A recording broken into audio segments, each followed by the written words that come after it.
Let's talk about what's about to take place in Atlanta, Georgia on tomorrow night. Tribute to the late Bishop Carlton Pearson. I want to give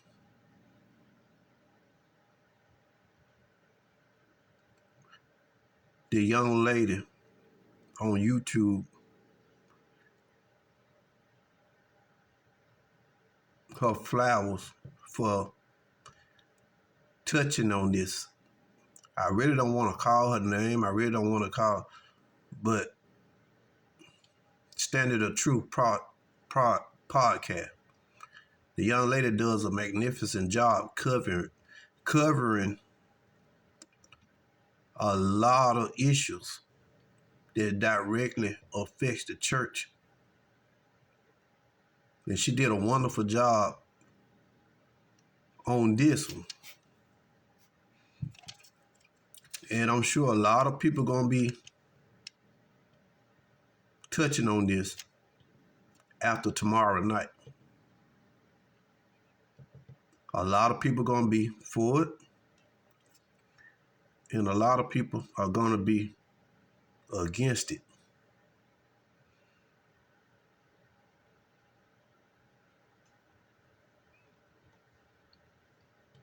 But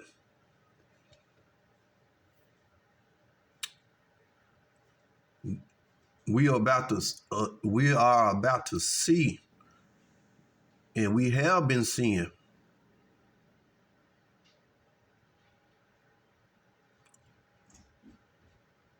who is truly on the Lord's side.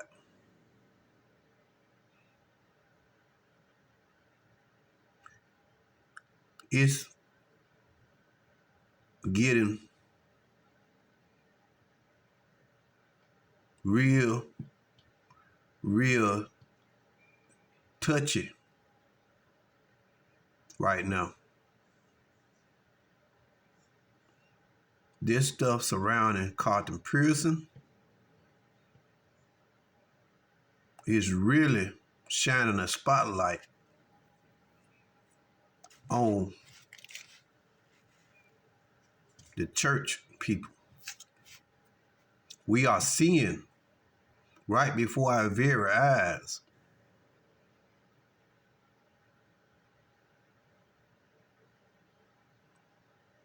who is really of God and who's not. There's no more hiding.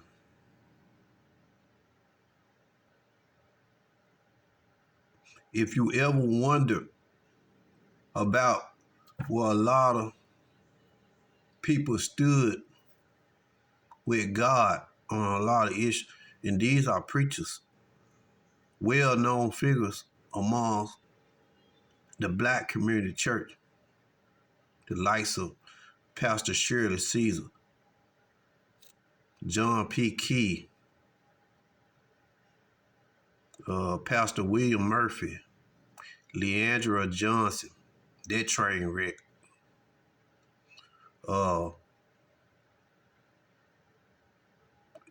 Yvette Flunder. I did one on her. So for a lot of these people that's been around in the gospel business, in the church business, from the West Coast to the East Coast,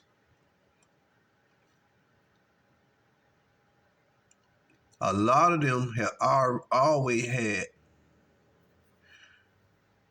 suspect beliefs and faiths. Although a lot of them wear the title pastors.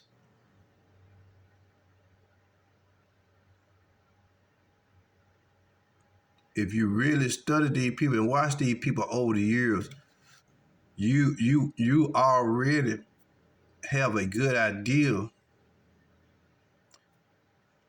where they stand. Although People like Shirley Caesar for a long time been out there, never really came out, although she's a pastor, she never really came out and told the world exactly where she standed in the Bible.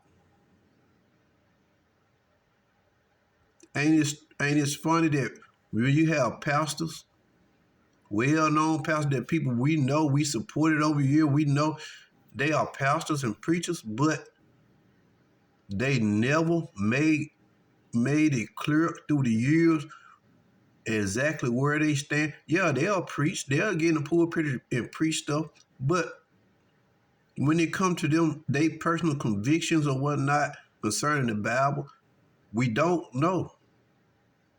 Certain stuff they won't talk about.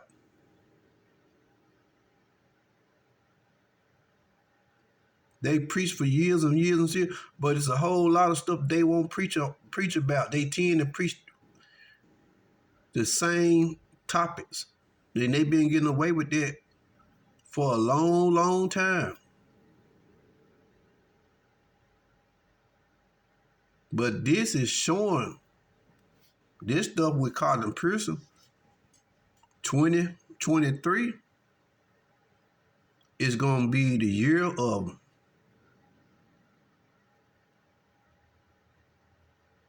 no more blurred lines.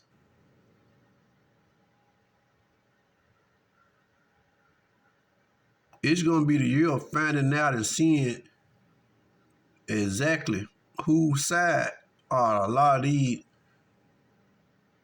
so-called preachers and saints are really on.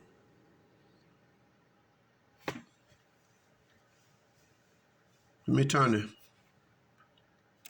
2 Peter chapter 2, verse 1. But there were false prophets also among the people, even as there shall be false teachers among you.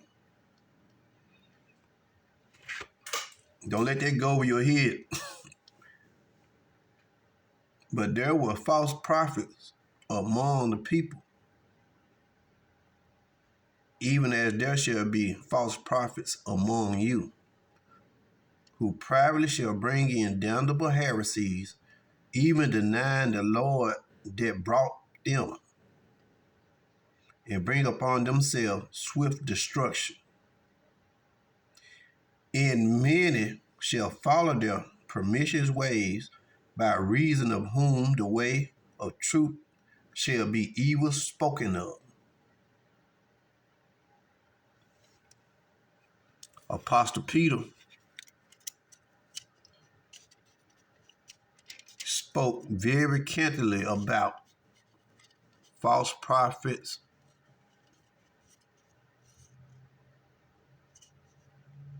in the saints, the church, and what's going to happen. Just like right here, he put it out there. He put it out there. That's why in the black churches, predominantly black churches, you don't hear them preachers too much preaching Apostle Paul, Peter, James, and all that. You don't hear them preaching it. They preach light stuff. Pastors preach light stuff. They don't go this far into the book. They might find a verse or two out of you that preach. But for them to be pastors and teachers, they don't preach stuff like this. They can't. When you look at a lot of the well-known gospel superstars / preacher pastors,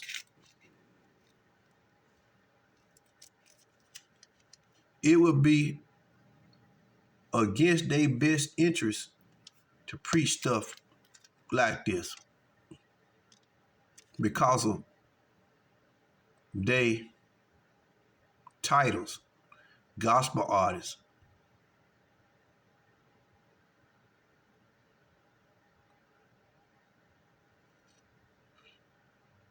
They have to preach in a way that will be acceptable to all ears.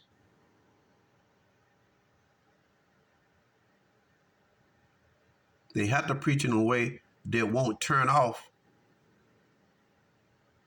supporters, one way or the other, supporters. Well,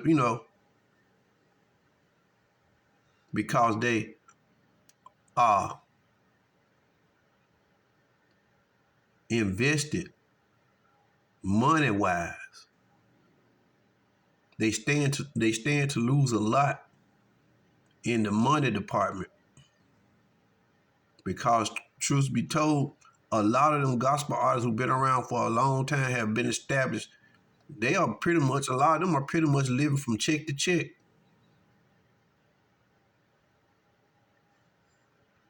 It seems like they got a lot of money. They worth so many millions of dollars, but a lot of them are in debt. I know a lot of preachers, well known, but they are in debt because of their own doing, living above their means, supporting 2 or 3 families, being blackmailed, paying child support.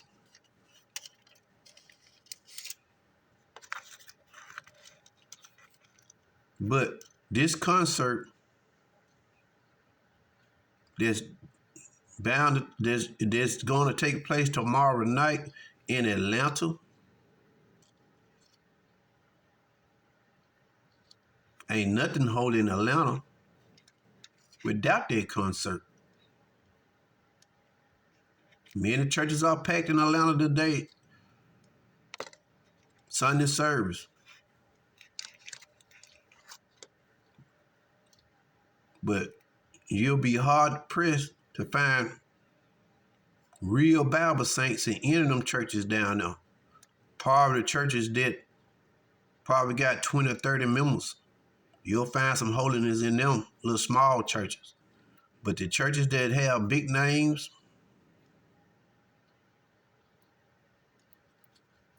go to Creflo Dollar Church. I guarantee you're going to see a big old Christmas tree out there going in, probably 2 or 3. Go to Jamal Bryan Church and look at the pastor. Living in sin, proudly living in sin. Go to Edeward Smith Church. He shared the views of Tim Rogers. All of them are out there. Most of them churches are filled with lesbians and homosexuals taking part on the praise team, in the choir, and all that. Some even in the pulpit.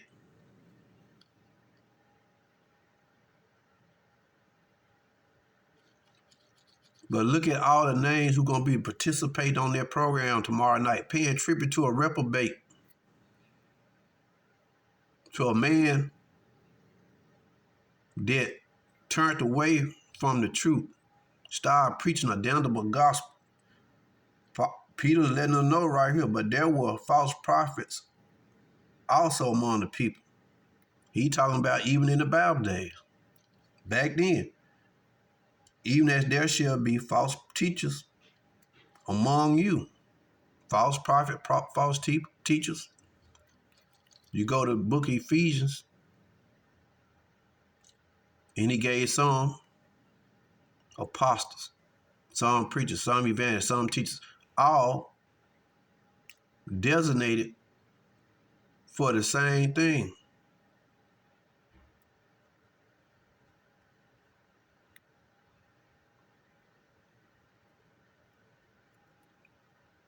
For the uplifting of the body of Christ, edification. That's all. They are them different roles are. Is going to the same. Is all pointing to the same thing, Jesus Christ. False teachers among you who privately shall bring in damnable heresies, even denying the Lord that brought them, and bring upon themselves swift destruction.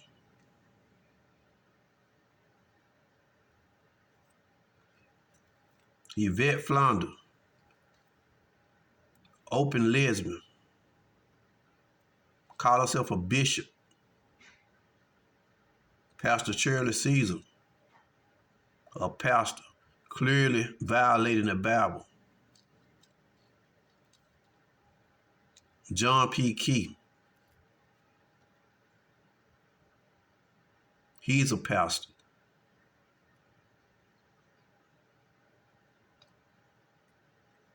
Leandra Jones, I think she called herself a pastor, but she's surrounded all the time by a bunch of lesbians. Seemed like something going on there. What are they really saying? Y'all need to go, if you're going to go turn that concert into a Q&A section. Stop their singing. Make them stop singing and have some real Bible study.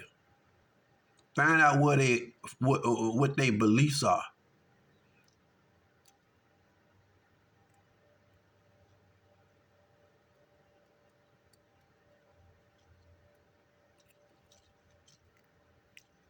And really, you know what their beliefs are if they are going to participate and celebrate or reprobate. A man that turned away from God, according to the scriptures.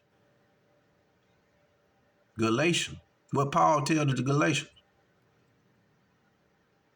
Let them be accursed. Accursed. Ask Pastor Shirley Caesar them about them scriptures in the Bible.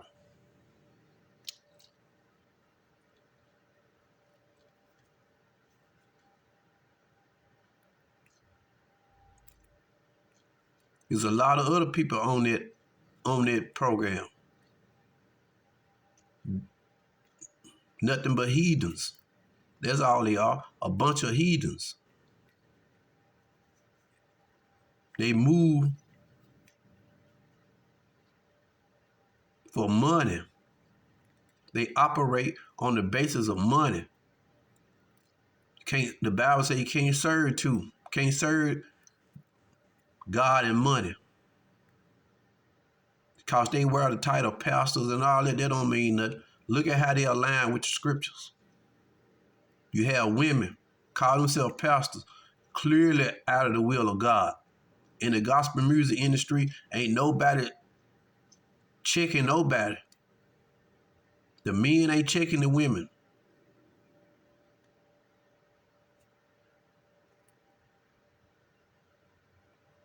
Ain't nobody holding nobody to the scriptures. They all been getting away with abusing God in the Bible and the church for a long time.